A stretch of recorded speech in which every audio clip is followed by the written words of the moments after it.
삼위일체 하나님 강도 오늘 28번째 시간입니다.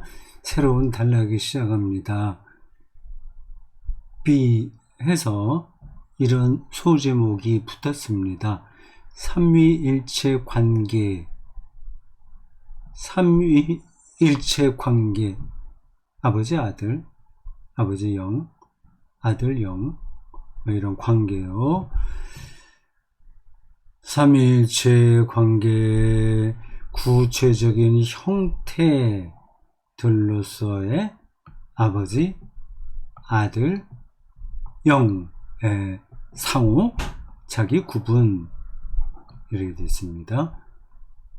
삼위일체의 핵심은 결국 예수 그리스도 안에 나타난 하나님의 자기 계시인데 그걸 구성하고 있는 내용을 또 압축해서 말을 한다면 삼위일체의 구분과 단일성입니다. 삼위가 어떻게 구분되는지, 구분되지 않으면 삼위일체는 아니거든요. 그냥 단일신론이 되거든요. 구분되면서 동시에 단일하다고 하는 겁니다. 이 관계를 설명하는 게 간단하지 않아서 교부들부터 시작해서 많은 신학자들이 노심초사했습니다. 지금까지 쭉 내려온 그 삼위일체 도그마의 형성사에 그게 나타나 있어요. 상호 구분 이 대목을 보겠습니다. 모든 인간적인 것과 피조적인 것보다 무한히 높으신 하나님은 무한히 높으니까 우리가 그 어떤 방식으로도 그 존재를 다 파악할 수 없습니다. 그 하나님은 오로지 아들을 통해서만 인식될 수 있다. 그 이유는 그 무한하게 높으신 하나님이 아들 예수에게 자기를 드러냈기 때문입니다. 마태복음 11장 27절 오직 아들과 아들의 소원대로 계시를 받는 자 외에는 아버지를 아는 자가 없다. 이 안다는 표현은 인식론이에요. 인식할 수 없다고 하는 겁니다.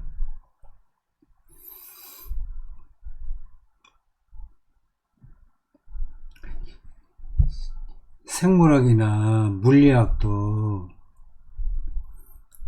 모든 것을 다 아는 게 아닙니다. 그 세계 안으로 들어가면 들어갈수록 모르는 것이 더 많다는 사실만 확인됩니다. 그래서 그쪽의 전문가들은 앞으로 연구해야 될 게 참 많다 이렇게 이야기합니다. 모르는 게 많으니까 또 연구해야 되는 거죠. 이 세계가 그렇습니다. 잘 모르는 사람들, 그 깊이를 맛보지 못한 사람들은 그냥 안다고 생각하는 거죠. 뭐 별거 있나? 인생이 별거 있나? 이런 정도로 생각하고 세상 그 돌아가는 메커니즘에 잘 적응하면 충분하다 이렇게 생각을 합니다. 어린아이와 같은 생각인 거죠. 그를 아는 자는 또한 아버지를 안다. 요한복음 8장 19절. 이런 성경 구절들이 그러려니 하는 그러한 문장이 아닙니다. 이게 많은 내용들을 거기에 함축하고 있는 거예요.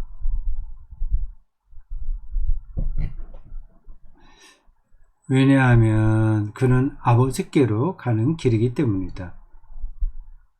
요한복음 14장 6절. 나를 통하지 않고는 누구도 아버지께로 가지 못한다. 이런 표현들은 예수님께서 직접 하신 말씀이라기보다 초기 그리스도교의 신앙 고백이라고 보는 게 맞습니다. 예수께서 직접 하지 않았다는 말이 예수님과 아무 관계 없다는 게 아니라 워딩 그대로 예수께서 말씀하신 건 아니라는 거예요. 그렇기에 예수가 아버지에 대해 말했던 방식은 바로 아버지를 인식하는 유일무이한 길이며 또한 아들을 인식하는 유일한 길이기도 하다. 왜냐하면 예수는 오직 아버지를 통해서 아들로 인식되기 때문이다. 마태복음 1장 27절.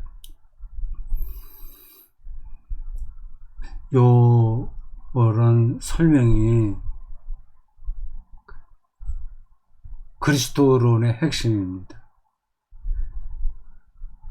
그리스도론의 핵심이라는 말은 곧 그리스도교의 본질에 해당한다는 겁니다. 예수와 하나님과의 관계, 유일무이한 그의 존재 근거를 가리키기 때문입니다. 이게 교회 밖에 있는 사람들이나 타종교인들, 종교학자들에게는 맞듣지 않게 들릴 겁니다. 이렇게 예수가 유일한 존재냐라고 하는 거죠. 우리 그리스도인들은 오직 예수만 그리스도다, 하나님 아들이다, 이렇게 인식하고 고백합니다. 왜 그런지를 우리는 설명할 수 있어야죠. 그러나 교회 밖에 있는 사람들이 다 동의하지는 않을 겁니다. 동의하지 않더라도 우리가 할 수 있는 최선의 방식으로 최소한 그리스도교 교리 자체의 그 진리론적 토대에서 어긋나지 않도록 설명해야 됩니다.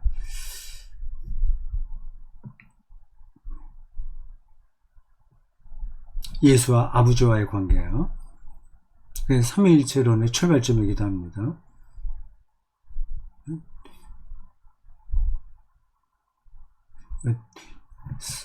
설교는 바로 그걸 얘기하는 겁니다. 예수가 그리스도라고 하는 사실을 얘기하는 거죠. 그 내용을 가리켜서 캐리그마라고 합니다. 그리스도교의 본질인 거죠. 예수의 구원 사건을 가리켜서 캐리그마라고 하거든요. 그걸 전하는 겁니다.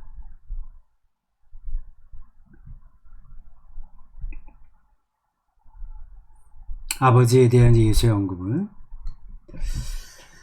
하나님의 통치가 가깝다는 소식뿐 아니라 바실레이아 투데우, 바실레이아 나라 통치가 가깝다는 소식뿐만 아니라 다른 모든 관심사가 동토하는 하나님의 미래에 종속되어야 하며, 종말론적인 거죠. 하나님의 미래. 그렇게 하여 하나님을 하나님으로 인정하도록 인간들에게 외친다는 맥락과 관계된다. 예수의 말씀은 다 여기에 집중한다는 겁니다. 중요한 거예요. 기억해 두십시오. 하나님 나라가 가까웠다는, 하나님 통치가 가까웠다는 사실만이 아니라 우리의 모든 삶의 관심들, 여러 가지 이제 정치적인 것도 있고, 경제, 가족도 있고, 사랑도 있고, 우정도 있고, 취미생활도 있고, 하여튼 우리 일상에서 벌어지는 모든 관심사가 하나님의 미래에 종속되어야 된다. 하나님의 종말론적이라는 겁니다. 관심사가 동토는 이렇게 읽으면 안 돼요. 관심사가 끊어야 돼요. 동토오는 하나님의 미래. 동토오는이라는 저 표현은 하나님의 미래에 연결되는 문장입니다. 하나님의 미래. 이게 동토오고 있다고 하는 겁니다. 우리에게 다가오고 있다는 거죠.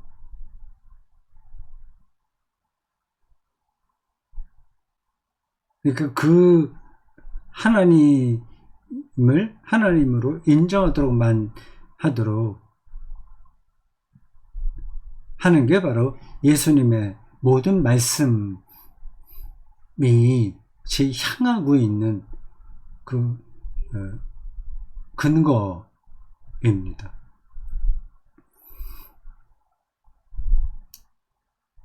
그래서 예수의 기도 역시 아버지께 그의 이름을 거룩히 하며, 이름, 하나님의 본질, 하나님의 권위, 권세, 영광 등등을 다 묶어서 이름이라고 표현하는 거예요. 그의 나라가 오게 해달라는 청원으로 시작해서 주기도해요.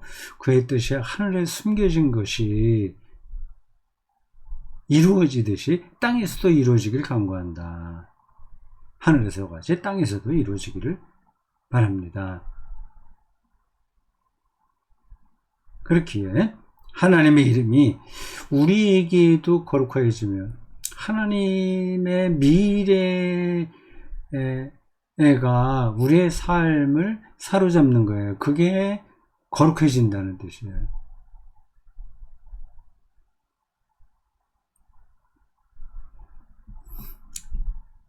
우리는 그분께 하나님으로서의 영광을 올려드리며 그의 의지에 희망을 건다. 주기도문의 처음 세 가지 청원은 이것이 서로 긴밀히 연결된다. 하늘에 계신 우리 아버지의 이름을 거룩하게 하시며 아버지의 나라가 오게 하시며 아버지의 뜻이 하늘에서 같이 은폐되어 있다는 거예요. 하늘에서 같이 거기서 드러나듯이 은폐된 게 드러나듯이 땅에서도 이루어지길 바란다. 이름, 나라, 뜻 서로 연결되어 있습니다. 예수의 메시지 전체가 목표로 했던 것은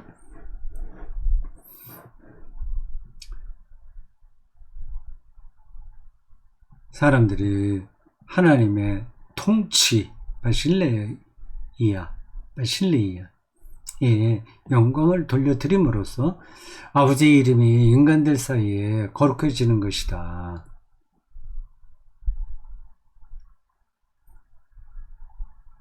거룩해진다.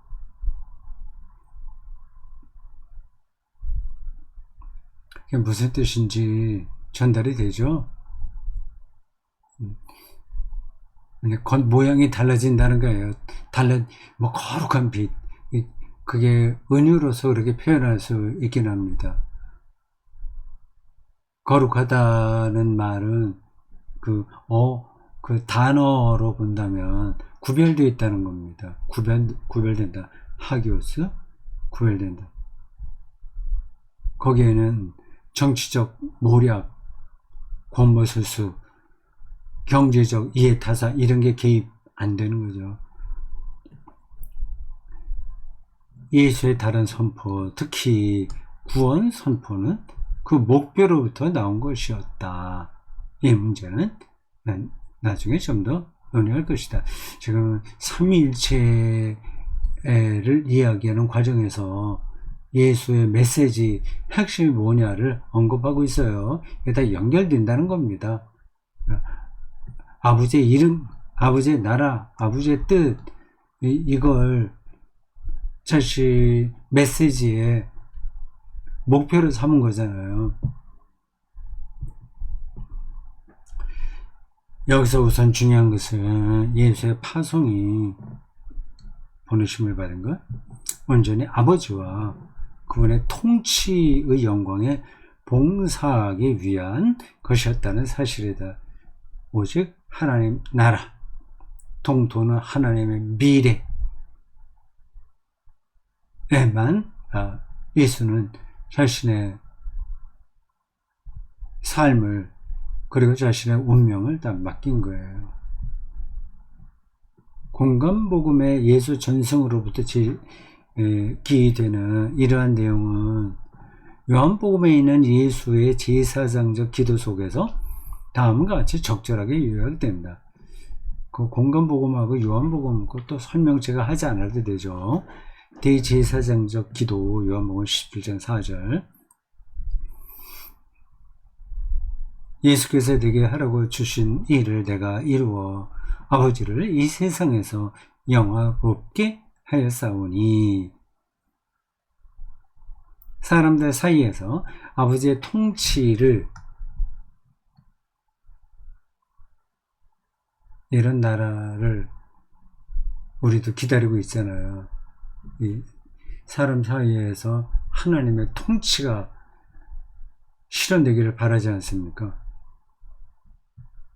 타당하게 만드는 것이 예수 파송에서 가장 고귀한 내용이자 첫째 목적이며 예수는 이와 같은 자신의 파송에 따라 이걸 위해서 왔다는 얘기입니다. 예수의 파송 이유인 거죠. 거기에 따라서 삶으로써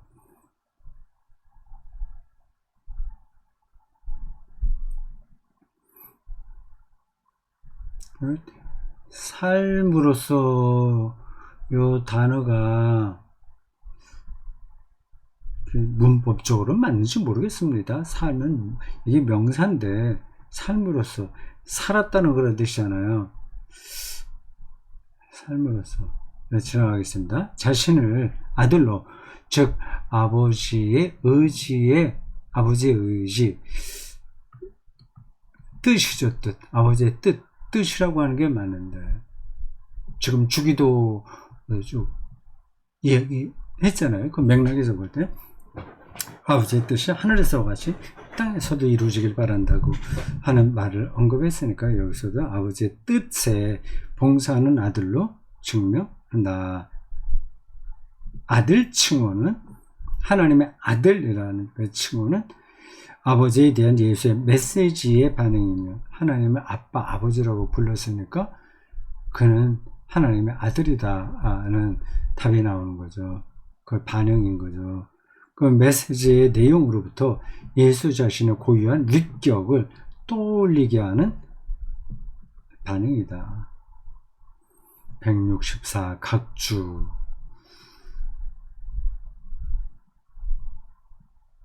행엘이 마틴 행엘이죠. 맞겠죠? 마틴 행엘 신학 성서학자입니다. 저는 저번에 책을 몇 권 읽은 기억이 있는데 십자가에 달리신 하나님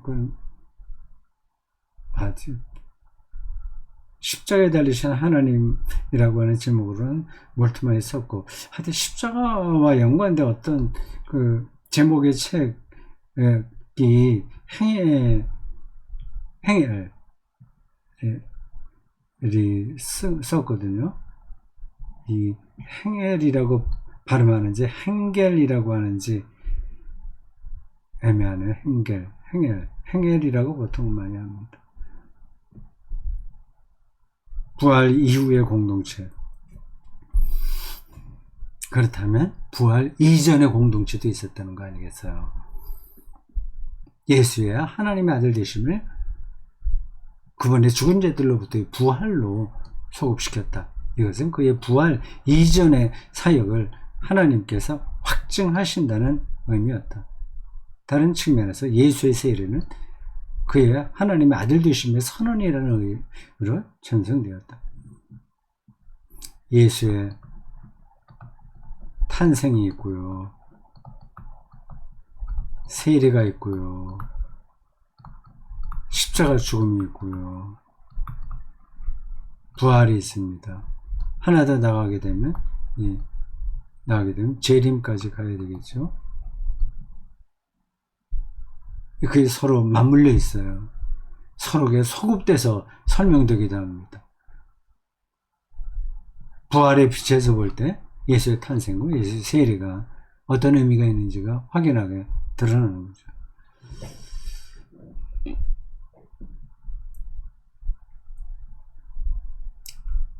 이 선언은 뒤따르는 공적 활동과 관련되어 있다. 공생애를 가리켜요.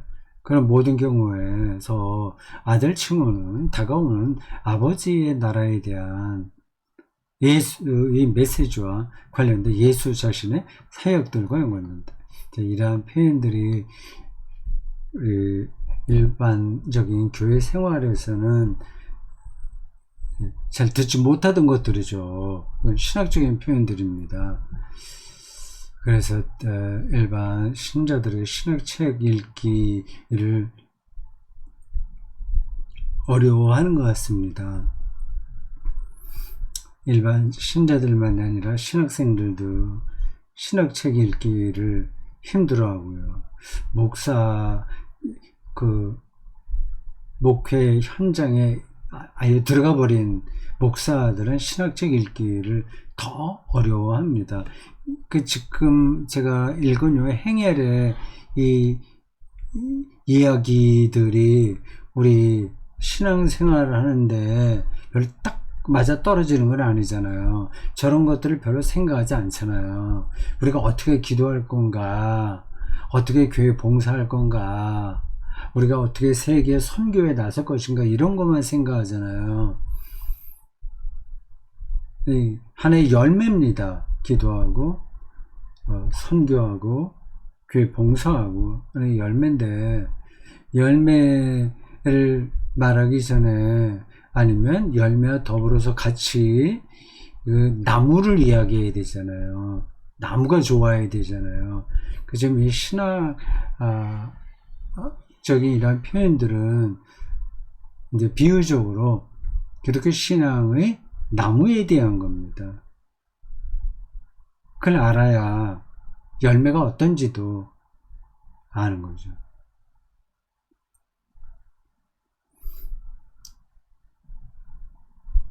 고유한 육격을 떠올리게 하는 반응이다. 이 사실에 대한 전제는 예수가 자신을 타자로서 아버지와 구분한다는 거예요. 아버지의 나라, 아버지의 이름, 아버지의 뜻 얘기하는 거예요. 아버지와 구분하며 아버지에 대해 증언한다는 것이다. 이것 또한 요한복음이 말한다.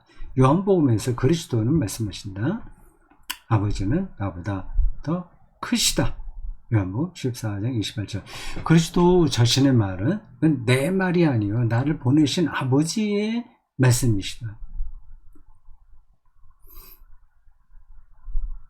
복음서에 나온 하나님 아버지에 대한 예수의 발언은 이렇게 구분돼요. 하나님을 타자로 인식하는 거예요.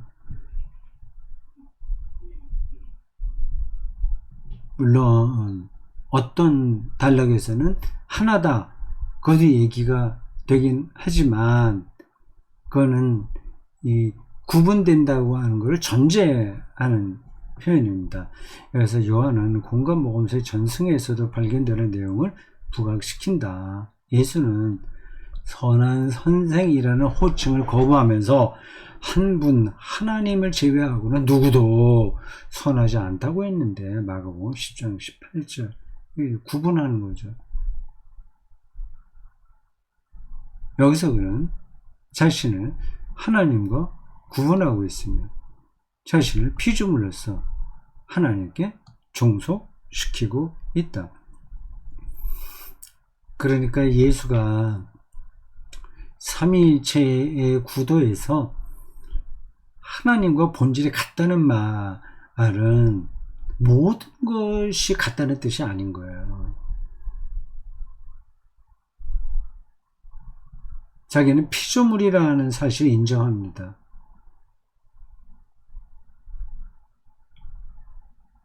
한국 교회에서는 예수가 너무 신성화되어 있습니다. 거의 초기 그리스도교의 이단이었던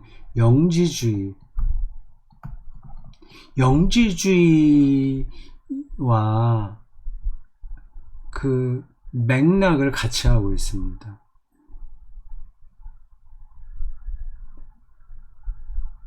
또 하나의 극단으로는 이건 영지주의는 가연설로 떨어지잖아요. 예수가 실제로 있었던 게 아니다. 예수의 몸은 이제 그냥 가짜로 나타난 거다. 그래 얘기합니다. 영지주의예요. 신이 어떻게 인간의 피조성으로 올 수 있나 그런 얘기입니다. 또 하나의 극단으로는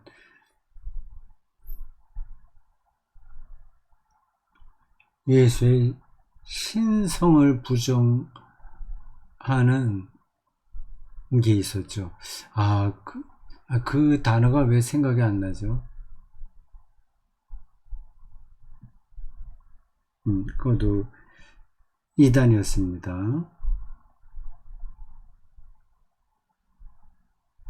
하여튼 종속론 비슷하게 나가는 흐름이었습니다. 이것은 그가 가까이 다가온, 앞에 나온 표현으로 바꾸면 동터오는 하나님 통치의 메시지 속에서 정중하게 요구하는 것과 같다.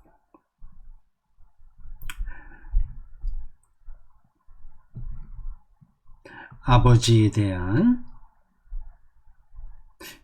예수의 이러한 동일한 종속관계가 표현된 곳으로는 바로 지금 내가 종속론 얘기했잖아요. 그건 이단이 된 겁니다.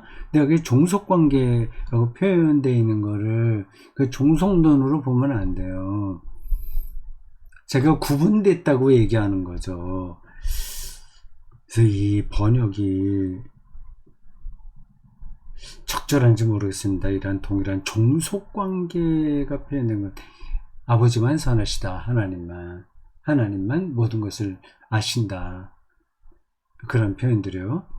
그 원어가 뭔지 모르겠습니다. 종속관계가 표현된 곳으로는 종말의 시간을 알지 못한 마가복음 13장 32절. 그 날과 그때는 천사도 모르고 나도 모르고 아버지만 아신다. 인시에게 한계를 인정한 거예요. 그런 구절과 세베대의 사람들에 대한 답변, 곧 하늘에서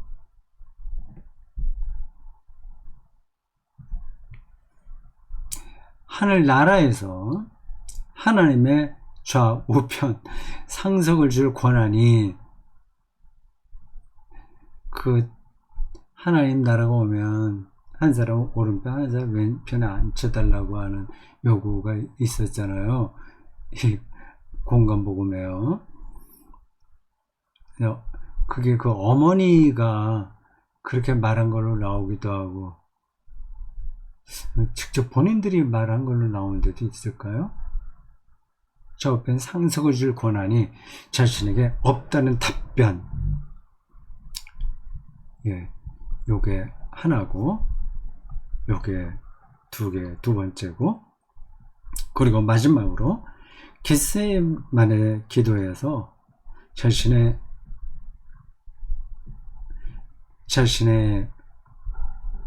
의지를, 왜 자꾸 의지라고 번역한지 모르겠어요. 그냥 우리말 뜻이 괜찮은데, 자신의 뜻을, 성경 본문에도 내 뜻이 아니라 아버지 뜻대로 라고 표현되어 있잖아요. 자신의 뜻을 아버지의 의지가 아니라 뜻의 아래 종속시킨 것 등, 그 외에도 뭐 여러 개 있겠죠. 이런 것들을 뜰 수 있다. 파넨베르크가 여기서 계속 말하려고 하는 핵심은, 예수가 하나님을 대상으로 여겼다고 하는 겁니다. 타자라는 거예요. 타자. 칼바르트 표현으로는 그분은 절대 타자예요. 자신의 피조성을 인정하고 하나님을